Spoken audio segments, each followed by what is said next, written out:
FRMMA Radio. Hello there, welcome off 2016, the first show for 5RoundMMA in the new year.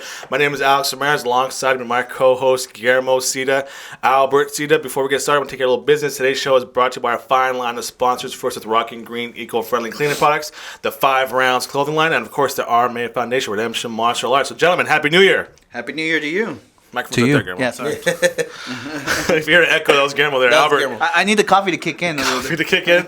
Happy New Year, guys. How's you guys' New Year's? I see that he made a new resolution because I never see him drink Dunkin's Donut coffee Dunkin' Donuts before. coffee? And I got it black, so, no sugar. Okay. And, caffeine is supposed to, start up your metabolism. So my New Year's resolution is to try to drop some weight. Oh, yeah, what's your resolution? Well, my resolution was to learn how to become a sushi master. Okay. But Big game left. My camera tech, big games. but other than that, it was just to not be lazy. That's my biggest problem. This will segue us into round number 1. Let me get my phone out. Oh, yeah, thank you for resolution. But anyways, what's your resolution when it takes out the timer? My resolution is back to meal prepping, so I'm doing meal prep now. That's so hard. No. I was only able to, the longest I last was like not even a month. It was like 3 weeks. But it takes a month for a habit to kick in, So if I do it for this whole month of January, then maybe February will be easier. So part of my meal New prep. Year's resolution is to get down to 170, and so I can compete against Robbie Lawler. Come on, Robbie Lawler one. Yeah. Have you found the formula to beat Robbie Lawler? Yeah, I have. It's called a double leg takedown. Exactly. So that's a great transition. So let's go and start with round number 1. UFC 195 main event took place on Saturday with its people are calling the fight of the year. It's like the first major fight of the year, but I think Do you see a trend, Albert? No, it's Robbie Lawler. It has a pretty good lead for fight of the year so far. I'll tell you the honest truth. UFC started off by pissing me off right off the gate. UFC are the judges. Come on. No, well, I'm gonna say the UFC in general because, you know what? Honestly, and being honest, this card sucked.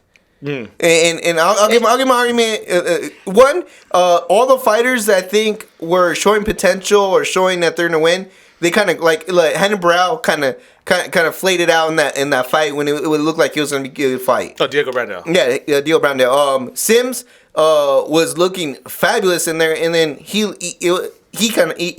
just kind of quit on that thing. He trains up there with TJ Dillashaw and stuff, so I had high expectations for this guy, and he kind of deflated in his fight too. And then you go and Larkin gets robbed, Condit gets robbed. I left a sour taste in my mouth, and I was upset rather than excited. Gets knocked out. Yeah. So are you just more upset that all of your picks didn't go through? Is that what it is? That's what it really sounds like. No, because if it was like. If it go would to our Instagram page at FiveRoundMMA. I don't think I ever got any picks right. But it wasn't even like a vicious knockout. It wasn't even like an exciting knockout. He kind of tagged Orlovsky, and a couple went in the back of the head. All right, so let's go back to the UFC 195 main event. Albert, so what grinds your gears, Albert? Actually, what's this question? Was Carlos Condit robbed on Saturday, Albert? 100%. There is no way you can make an argument that Robbie Lawler had more significant strikes to win that fight. Guillermo, was Carlos Condit robbed? No, you know what? It could have gone either way, to be honest. Wow. It just how you really see the fight. I mean, even you if, saw it blind. That's even if you look at the commentators after, you talk about the analysts after, they could have said there was way more controversy. There was way more controversy with Brian said had Carlos Condit Lawrence Larkin. Yeah, but it depends on what you're looking at. If you're looking at, and DC said it best, are you looking at power punches, significant strikes, or are you looking at the rule book right here? Is it quantity or quality, right? Yeah, so I mean, I think Lawler had the quality of strikes, right? Because all of his were heavy blows. No, even that I will argue because people forget Carlos Condit rocked him a few times too, and also he was landing some vicious leg kicks. What about the leg kicks? Those aren't effective striking. And he was giving him some nasty body shots with the kicks. That's a good point, and he was lining them up. That's a with good leg point kicks. because Brian Stan after and DC they said, or specifically DC, he's all like, hey, is it weird that in MMA that they value more the punches than they do the leg kicks? Because if you take back now, he's talking about Condit, but DC was talking about Larkin. Larkin was putting some dangerous leg kicks to the knee, man.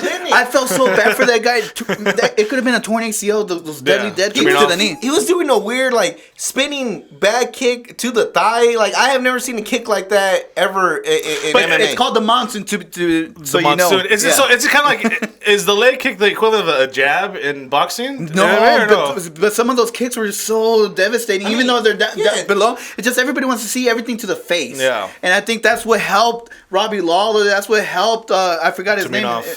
Terminov? Yeah. That's what helped him against Larkin. So it depends on how you see the fight, to be honest. It's not how you see it. That's black and white, Guillermo. And sometimes those leg kicks are effective. But sometimes those leg kicks can be somewhat invisible if it's kind of like a jab. It's true if your eyesight's looking up here and you're like, oh, he kicked him right now. Like, But to tell you the truth, I think the audience had a lot to play with the Robbie Lawler fight and even the Larkin one. Yeah. Because if you go back and watch it, I think the fans will get more excited when you'll see the exchange with the hands. Yeah. Right? But obviously, Larkin didn't get the best exchange with the hands. And then with the Robbie Lawler, all you heard was Robbie Lawler chants. Yeah. So I think that had something to influence. Jericho says a lot of the analysts and the professional fighters, they would give, I had it this way, but you know what? Who cares? It was a great fight. No. A lot of the fans said that. Oh, who cares? It was a great fight. Let's get a rematch. Is that fair to either one? Is that fair to Carlos Condit? Hey, man, you didn't win the title. Everything you fought for, you trained for your life. But you put on a great fight, and we enjoyed it. I don't agree with. Pat on the back, buddy.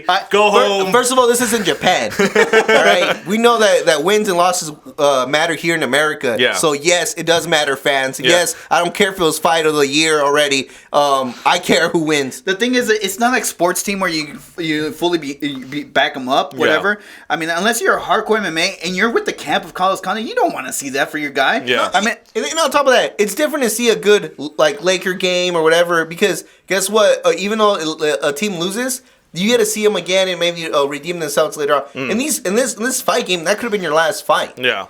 And that win could have been everything. Yeah. Let's say you're struggling in camp and you need to financially be stable to continue your fighting career.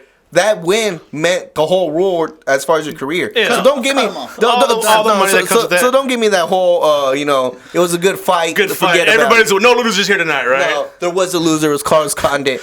Well, we'll go to the judges, see who lost his first round. So stick around. Round number 2, I'm going to talk about the new scoring system that we think should be implemented or not, because I think MMA is using boxing, and so we're going to debate whether or not MMA needs a new scoring system. So stick around, guys.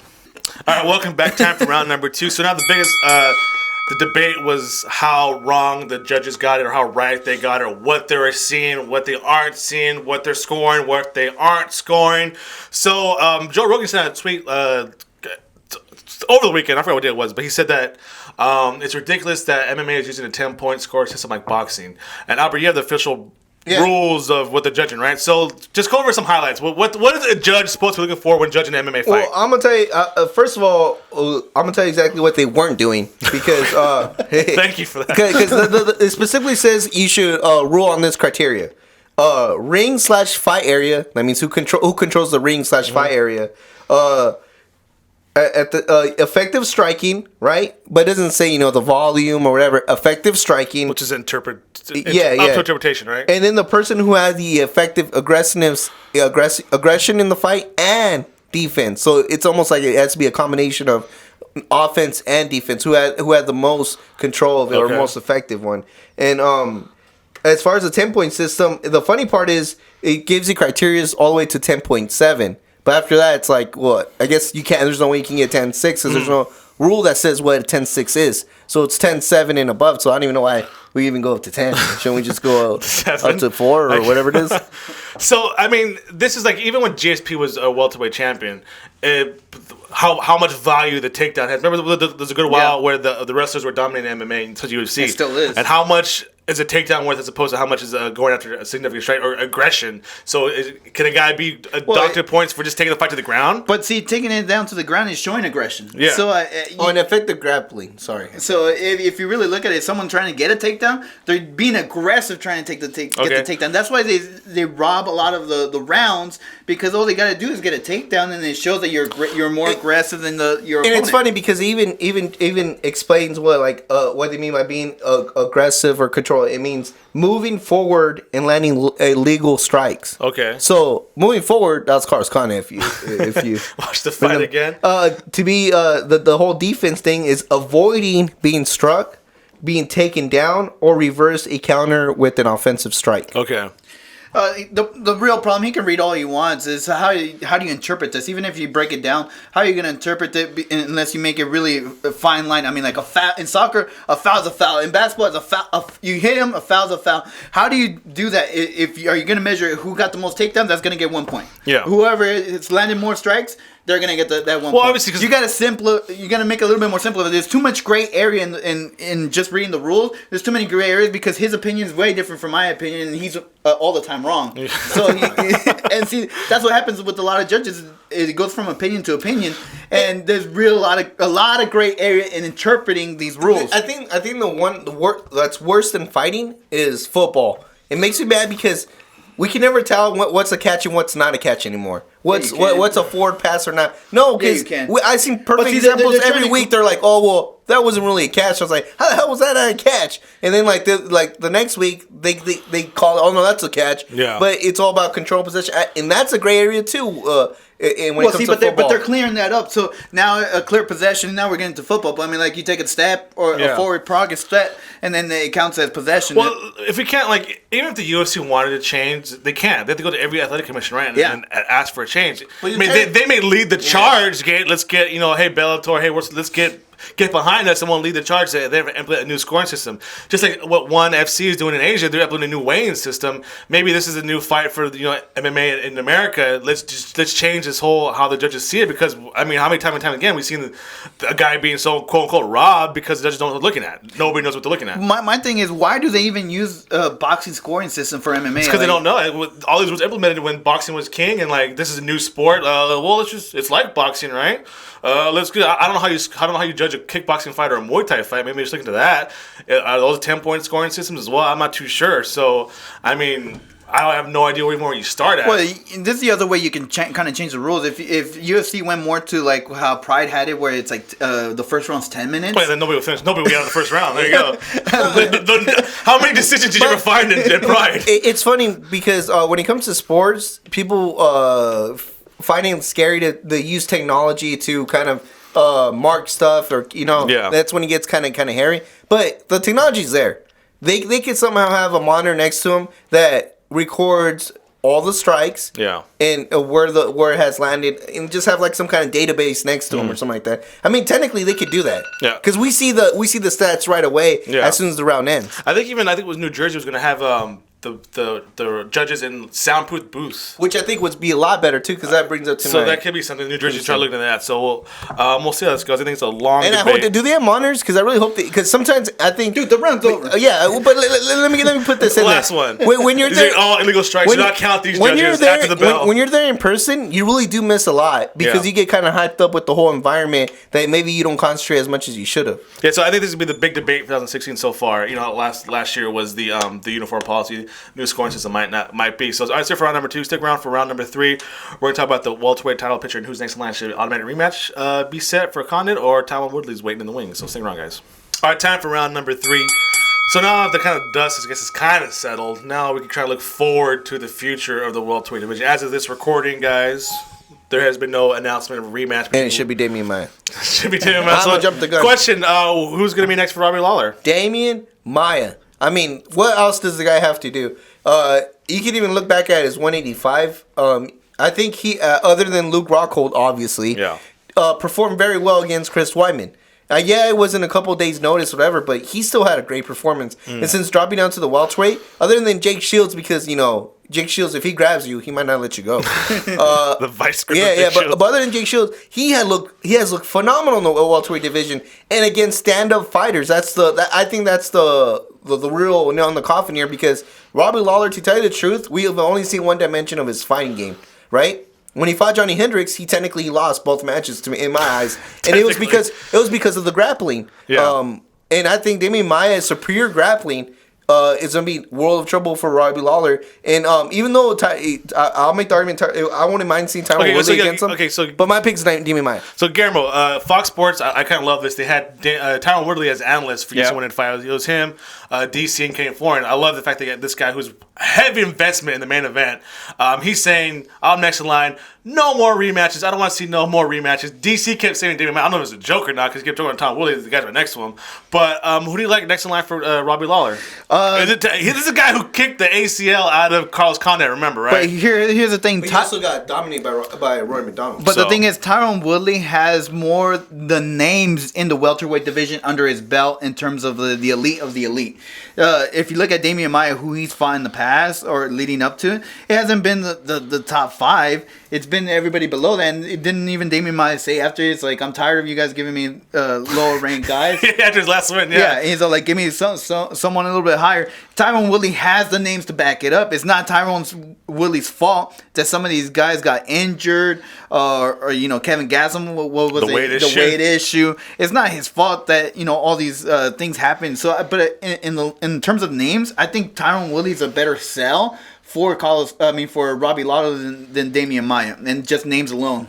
No, I'm gonna have to agree that I think we always talk about that sexy card. It looks sexier, Tyron Woodley versus Robbie Lawler. Let's keep it real. He has a highlight reel knockouts himself. Yeah, that's why. Yeah, it looks sexier, but I think if you were talking about matchups and what you really want to see if Robbie Lawler is a champion, you really want to see if he's the champion, put him against Damian Maia, because then we'll see how his ground game really is. So the thing is, last time Damian Maia went to a championship fight, what happened against Anderson Silva? Also on short notice, though. But he laid on his back the whole entire time. But it was a short notice fight, too. So, and it was when it was Anderson Silva. Yeah. But still, I mean, like, if that's the same Damian Maia, I would be scared if I'm Dana White to put that same guy against Robbie Lawler when Robbie Lawler has delivered in back to back.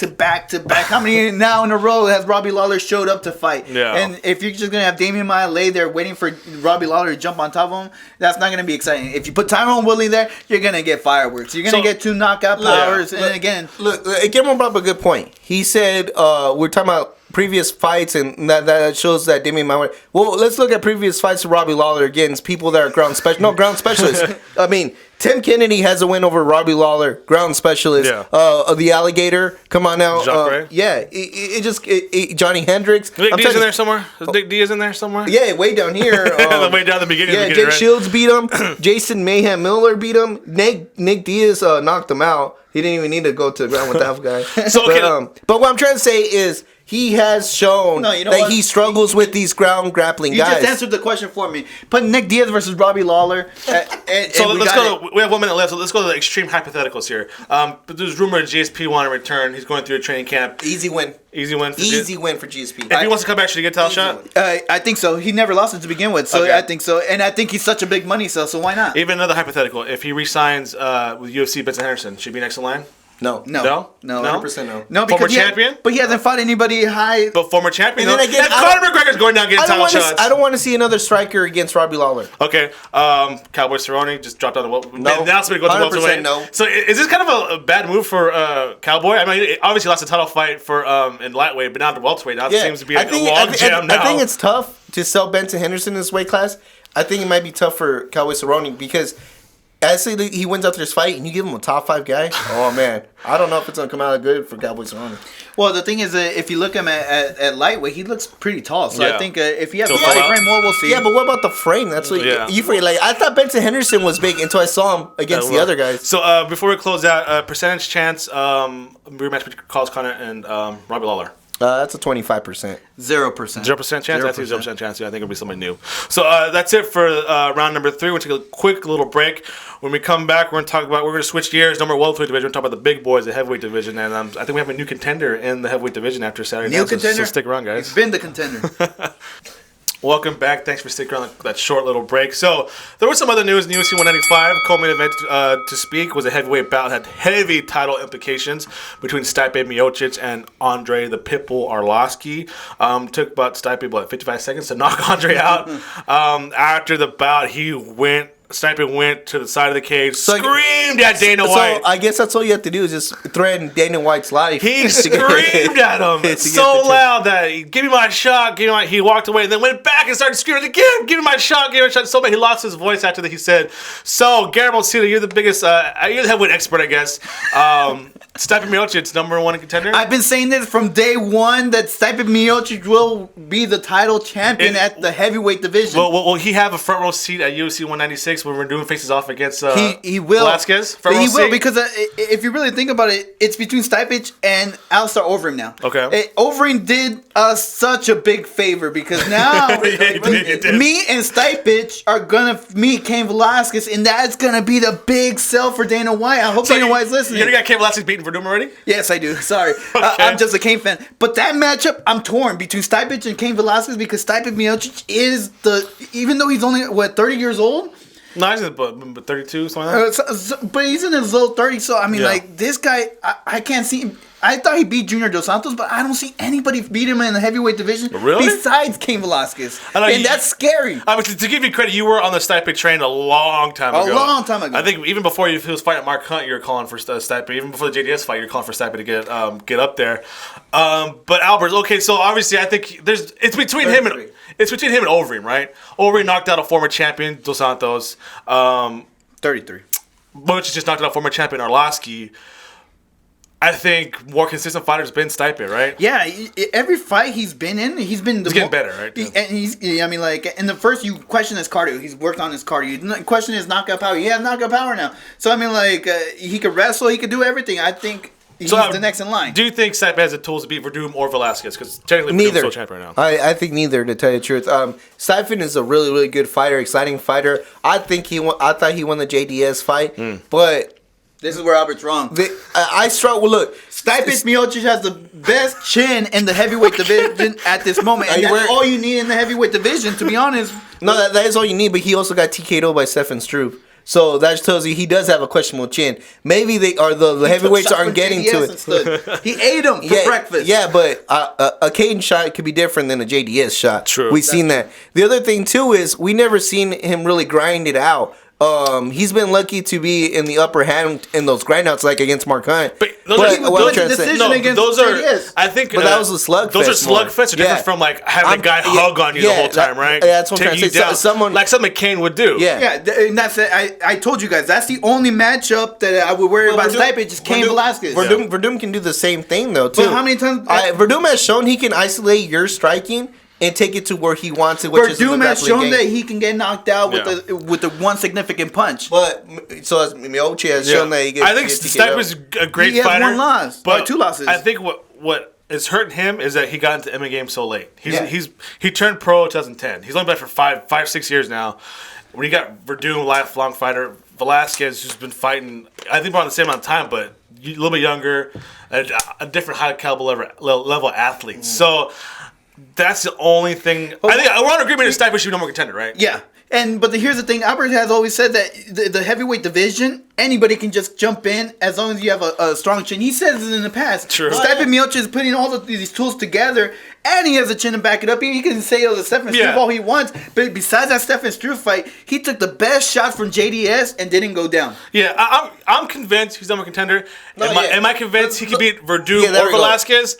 I'm not convinced. Exactly. The argument, he's number one contender regardless. I agree with that, but I don't even think he can be Werdum, to tell the truth. Well, that's nonsense. So where does this leave Overeem? We could get loser of what? You know what? Here's a. Should they have both of them? No, this is where it gets really tricky. If Cain does win, we will see Cain Velasquez versus Werdum 3, unless Cain really destroys Werdum. Yeah. So that will set up like Werdum destroyed Cain, like that. Yeah. So we'll see probably. Alistair Overeem versus Stipe Miocic, and that should be the true number one contender. Suck for and Stipe.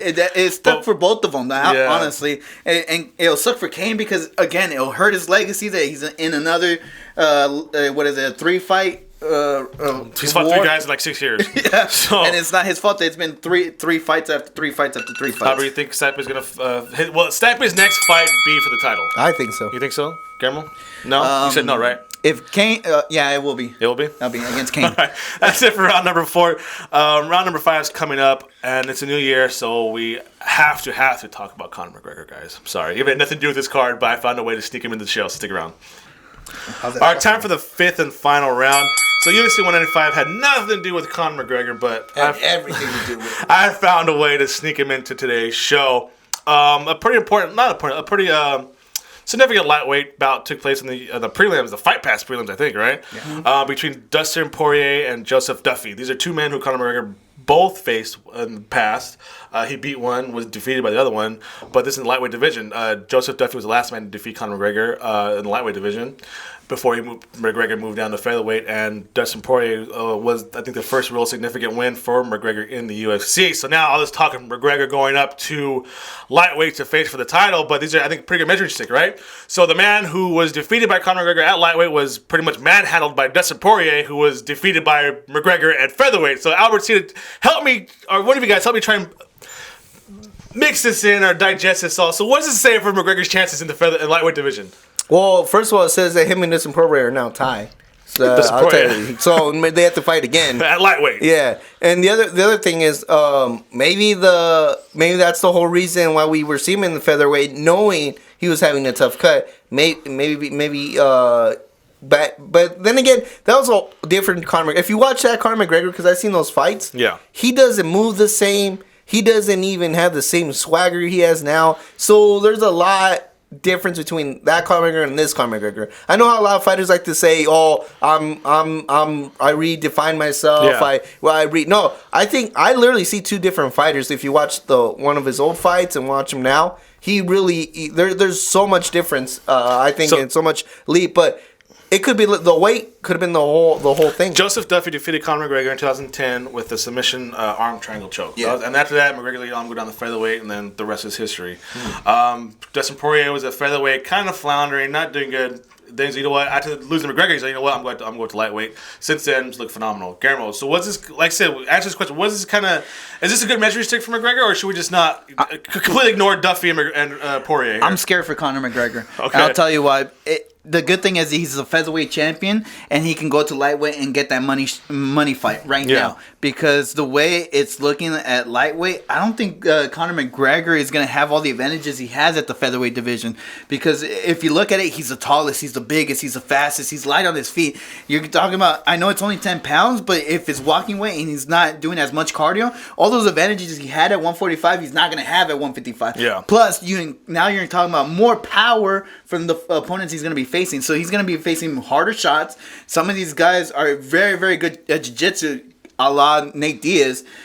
He lost arm triangle. So I'd be kind of scared for Conor McGregor. I do agree that Conor has improved drastically, but these guys at 155 are no joke. Anthony Pettis, Eddie Alvarez. I mean, the list goes on and on. That's why he needs a title bout now. Just get the money and run, right? Yeah, get the money and run, because that his mouth is doing all the talking right now. I wouldn't say the only time we've seen Conor McGregor against a true grappler was against Chad Mendes, who had a lot of success on that grappling game, and that's Chad Money. Now let's get someone that has maybe not as good wrestling skills, but grappling skills, but a heavier guy. Yeah. I think that can cause trouble for Conor McGregor. So I think there is more interesting fights. But as long as I think he keeps fighting these strikers, like Dustin Poirier, he isn't really known for his grappling, even though he is a solid grappler. Yeah. Right? I think as long as he stays with the striking realm, I really don't see how it would be a mismatch at 155. Now, if you get a guy that's a good grappler in a bigger guy, I mean, a la Dos Años. Yeah, Dos Años, then I think we'll see. So you're agreeing with me? No, I'm not agreeing with you, because you're making it seem like he'll get blown out of the water. I'm not saying that either. As long as he keeps it a striking realm, I think I always give the advantage to Conor McGregor. Keeping it real. If Conor McGregor goes from Dos Años to Showtime Pettis to Eddie Alvarez to Nate Diaz in that sequence that I just said, you really think he's gonna go 4-0? No. It'll be tough. It'll be tough. No, it's almost like the same thing we asked with Chris Weidman. Remember, if he gets to this murderer's row, and he did it. He did it. He got two guys. And we said the same thing. But what I'm saying is there'll be tough fights, but you can't count them out. Yeah, you can't count them out. I just thought it was interesting. Like, obviously, this is McGregor's talking about going to lightweight. I think the two guys, we could at least have some measuring sticks to see. The other thing is Dustin Poirier hasn't faced the elite of the 155. True, but he just looks really good now. Yeah, I mean, obviously. Well, to tell the truth, it's funny how some fighters, when you see them at different weight classes, no, that's your weight class. Like Lorenz Larkin, we have said I mean, he looks like he should belong in welterweight. I mean, it sucks that he lost his previous bout, but there's some fighters that just look better in different weight classes. And I think Dustin Poirier looks a lot better at 155. He looks a lot healthier for me at 155. And I think once the health comes in, then you'll have then everything the takes obviously that could play a big role too. So we'll see. I mean, this is going to be a fun year, guys, which is one event in. So that's it for today's show. I want to thank everybody for listening. Also, do us a favor, guys. Head over to FightBookMMA.com and vote for us for Fan Favorite Podcast 2015. You have, I think, a couple more weeks to vote, but still get us. Those are first. Yeah, and they also have some other fun little votes, too. Yeah, if you want to go ahead and click on FiveRoundMMA for Fan Favorite Podcast. Until next week, make sure to follow us on Twitter and Instagram at FiveRoundMMA.com. Like us on Facebook. Subscribe to us on iTunes, YouTube, and Podomatic. And please visit FiveRoundMMA.com. And as I mentioned before, you can check out our podcast at FightBookMMA.com. That's FightBookMMA.com under the podcast page. And a big big, huge thank you to all of our sponsors. First with Rock and Green eco-friendly cleaner products, the 5 Rounds clothing line, and of course the RMA Foundation, Redemption Martial Arts. Albert, what do you got? Just thanks everybody for listening. Oh yeah, the cream of the crop. Fan favorite podcast. You are now listening to FRMMA Radio.